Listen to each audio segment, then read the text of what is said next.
Le nom à Léonard remonte exactement, pour être précis, en 1872, où M. Léonard a racheté ce qui était déjà une tuilerie.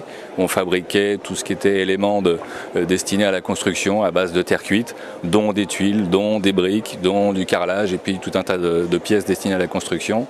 Et puis au fur et à mesure de l'évolution des années et des siècles, on s'est concentré sur la tuile et ensuite sur le monument historique précisément. On est en permanence effectivement en train d'évoluer, de chercher des développements de nouvelles couleurs, de nouvelles teintes, avec la complexité que confère notre technique de fabrication, puisqu'on ne travaille que sur les mélanges d'argile et la cuisson. Ce n'est qu'à travers ces deux paramètres-là qu'on obtient toutes les nuances qui existent aujourd'hui chez nous, chez Léonard. Donc c'est une grande complexité de rester dans cette philosophie-là et d'évoluer vers des nouvelles couleurs.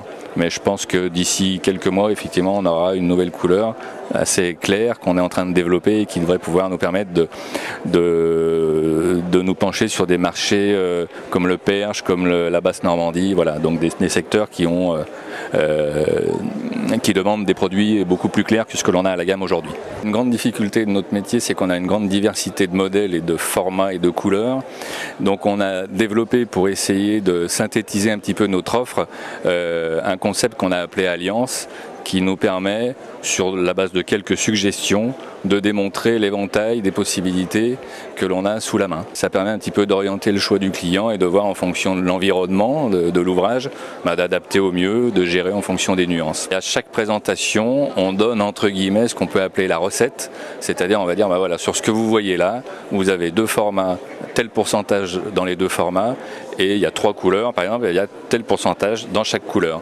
Ce qui permet de se dire voilà, j'ai tant de pourcents de rouge, tant de pourcents de brun ou d'ocre, et je peux gérer un petit peu ma toiture en orientant un peu plus vers l'ocre, et je personnalise sur une base de travail déjà. Aujourd'hui, une entreprise comme la nôtre qui a vraiment bâti toute sa notoriété sur la restauration du monument historique en tant que tel, monument historique public, depuis quelques années s'est orienté effectivement aussi vers le privé, de manière à faire en sorte que le monument historique reste une vitrine importante, puisque c'est pour nous un laboratoire, je dirais, grandeur nature, où on fait des modèles sur mesure, et ça c'est extrêmement important pour nous. Mais par l'intermédiaire de notre force de vente, on a vraiment travaillé au maximum l'approche je dirais, entre guillemets, du petit patrimoine privé, ou même public, mais en tout cas qui ne sont pas gérés par les monuments historiques, et c'est grâce à ça qu'on a pu vraiment aujourd'hui nous développer.